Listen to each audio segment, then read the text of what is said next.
നമസ്കാരം. Argentina Colombia മത്സരത്തിൽ ഏതാണ്ട് പ്രതീക്ഷിച്ച പോലെ തന്നെ ആയത്. കാരണം കൊളംബിയ നല്ല ടീമാണ്. പിന്നെ നല്ല ടീമിൻ്റെ പുറമെ അർജന്റീന ഒപ്പം കളിക്കാനുള്ള ടീമില്ലെങ്കിലും അവർ ഭയങ്കര വാശിയുള്ള ടീമാണ്. അവർ നമ്മൾ വിചാരിച്ചതിനേക്കാൾ വാശി അവർക്കുണ്ട്. കാരണം അവർക്കെതിരെ ഏത് ടീം കളിക്കുമ്പോഴും ഫൗളും അതേപോലെ ആർഗ്യുമെൻറ്റും ഒക്കെ അധികവും. കാരണം അങ്ങനത്തെ കളിയാണ്. ചില ആൾക്കാർ അവരെ മേത്ത് കൊണ്ടാൽ തന്നെ നമുക്ക് വേദനിക്കണം. അങ്ങനത്തെ ആൾക്കാരാണ് കൊളംബിയയുടെ പ്ലേയേഴ്സ്. അത് ഭയങ്കര ഫോളാണ്. പെട്ടെന്ന് വന്ന് മേത്ത് കയറും.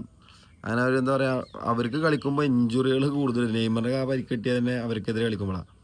എന്തായാലും കളി നല്ല കളിയായിരുന്നു. കാരണം 10 ആളെ വെച്ചിട്ട് ഒരു ഗോൾ തിരിച്ചടിച്ചു. പക്ഷേ ലൂയിസ് ഡയസിൻ്റെ ഗോൾ ഗംഭീര ഗോളായി. കാരണം എത്ര ഉള്ളിലേക്ക് കട്ട് ചെയ്ത് 3 ആൾ 4 ആളുടെ ഇടയിൽ നിന്നാണ് ഗോൾ അടിക്കണത്. 3 ആളെ കടന്ന ഗോൾ കീപ്പർ കടന്ന പോസ്റ്റ് വേറെ ആളുണ്ട്. നല്ല ഗോളായിരുന്നു. പക്ഷെ കളി നല്ല കളിയായിരുന്നു. നല്ല കളിയായി. ഉഷാറ് കളിയായിരുന്നു. കുഴപ്പമൊന്നും ഉണ്ടായില്ല.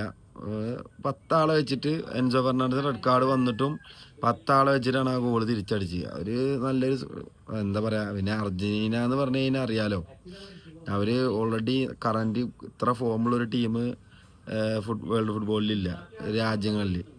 എന്തായാലും അവർ നന്നായി പെർഫോം ചെയ്യുന്നുണ്ട്. നല്ല പെർഫോമൻസാണ് കാഴ്ചവെക്കുന്നത്. എന്തായാലും നല്ല കളിയായിരുന്നു. അടിപൊളി കളിയായിരുന്നു ഇന്നത്തെ. Thank you very much.